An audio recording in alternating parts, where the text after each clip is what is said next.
Em 7 de abril de 2022, uma quinta-feira como tantas outras, amanhecia em João Pessoa, Paraíba. Para a família de Júlia dos Anjos Brandão, de 12 anos, seria mais um dia.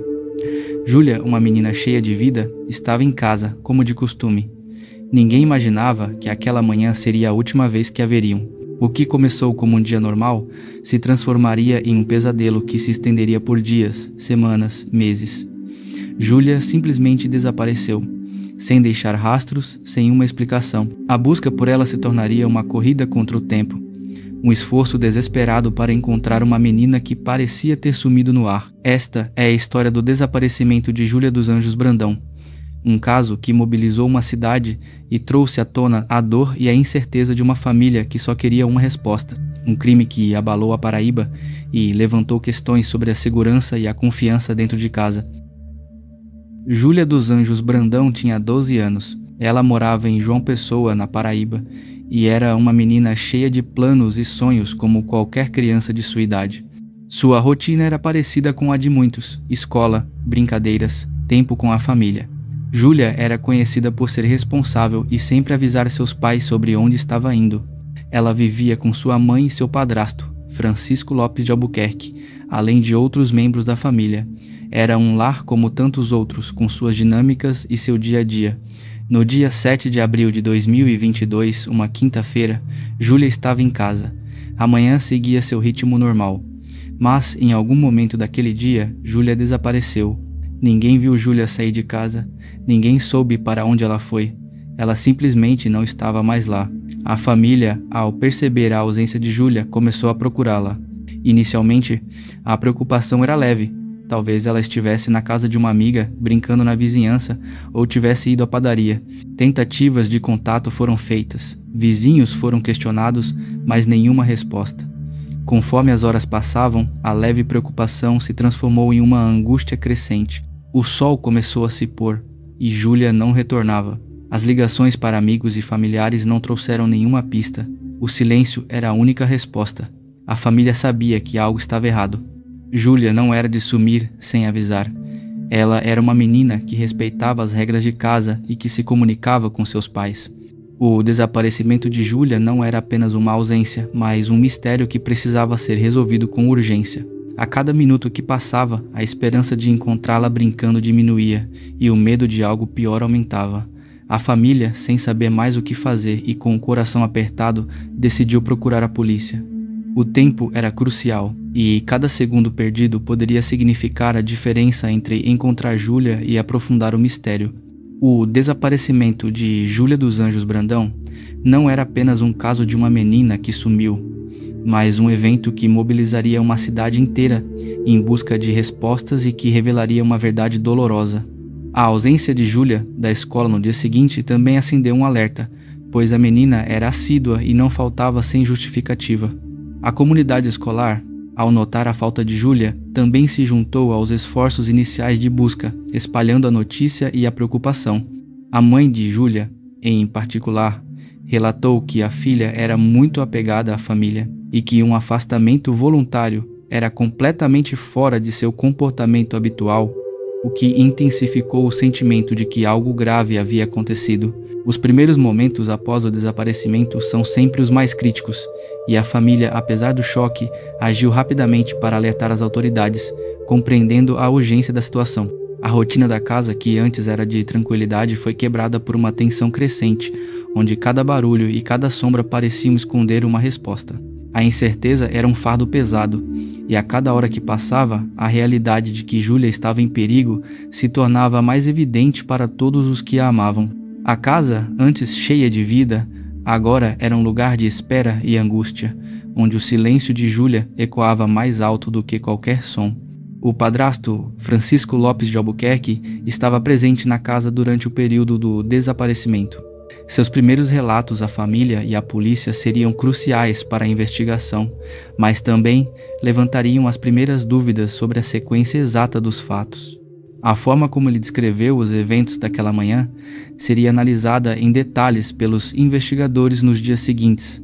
A ausência de qualquer bilhete ou mensagem de Júlia, algo que seria esperado de uma menina com seu perfil, Aumentava a suspeita de que o desaparecimento não havia sido voluntário.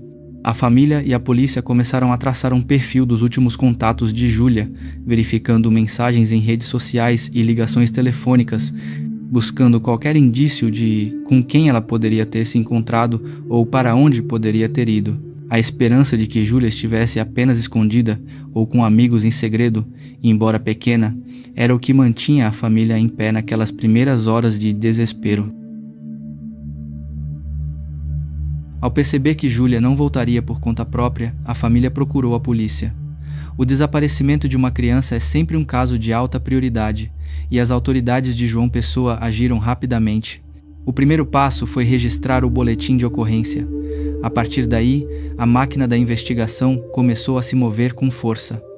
A polícia iniciou as buscas, entrevistando familiares, vizinhos e amigos de Júlia. O objetivo era coletar o máximo de informações possível sobre os últimos passos da menina, sobre quem ela havia visto, com quem havia conversado. Cada detalhe, por menor que fosse, poderia ser uma pista vital. A notícia do desaparecimento de Júlia se espalhou rapidamente pela cidade, como um incêndio. As redes sociais se tornaram uma ferramenta poderosa na busca.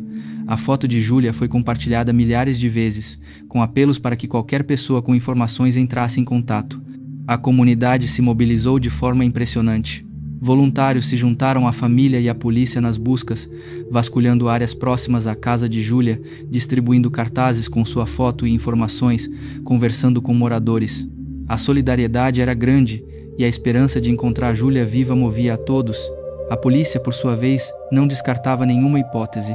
Eles investigavam todas as possibilidades, desde uma fuga voluntária, o que era improvável dada a idade e o perfil de Júlia, até um sequestro ou algo ainda mais grave.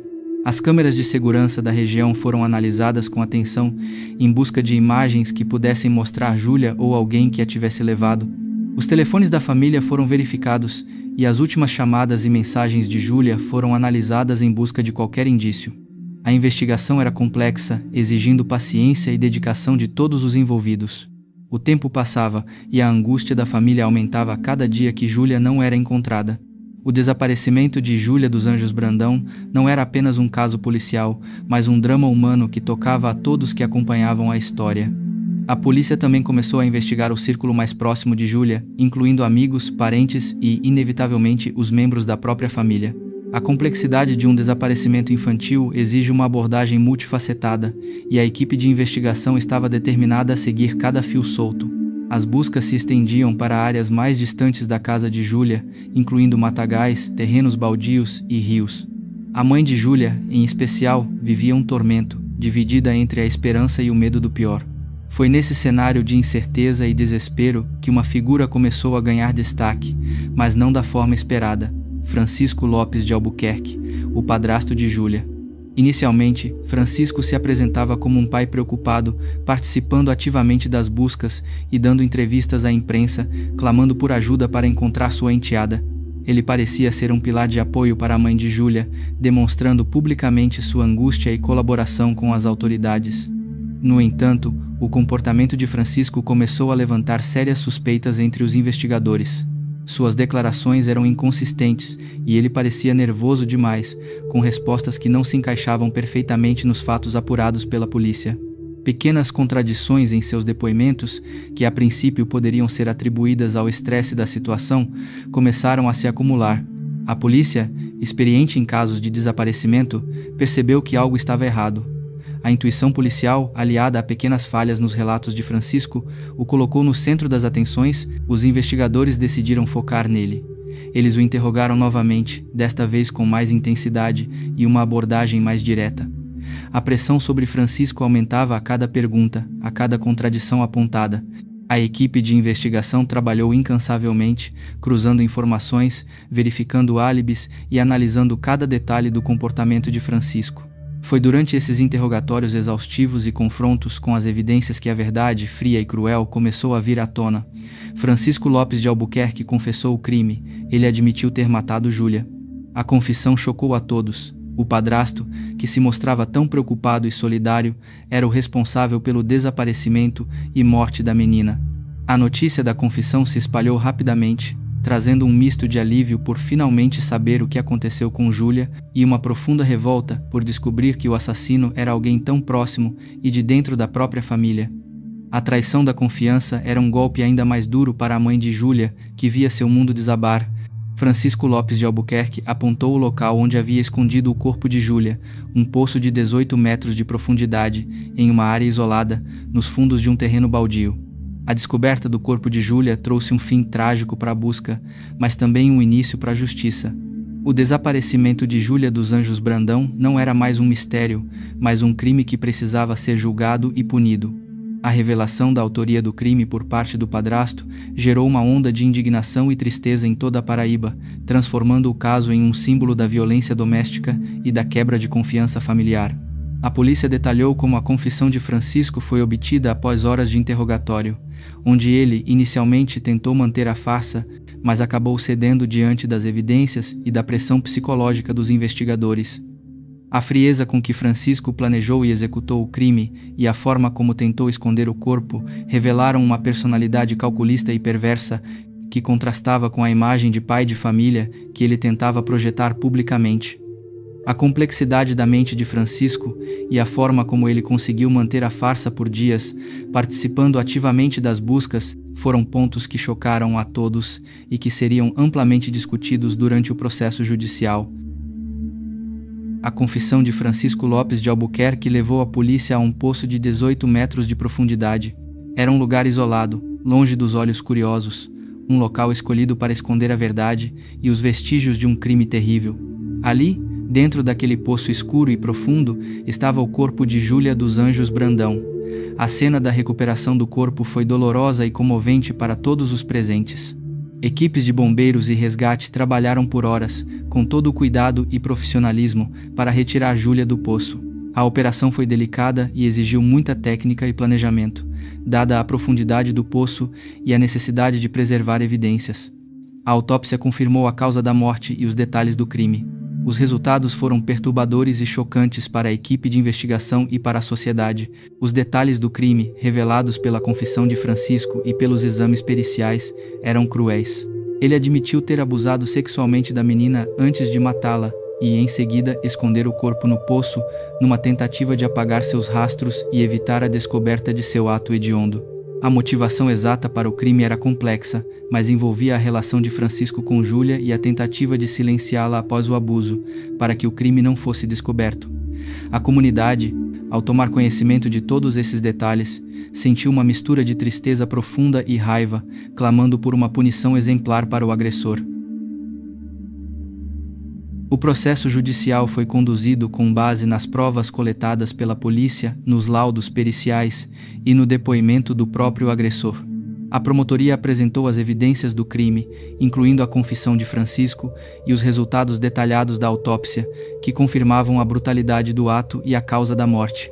A sentença foi proferida e ele foi condenado a 42 anos e 6 meses de prisão pelos crimes de estupro de vulnerável e homicídio qualificado. Posteriormente, em março de 2025, a pena foi reduzida para 30 anos após uma apelação da defesa, que contestou algumas agravantes e pediu um novo julgamento parcial.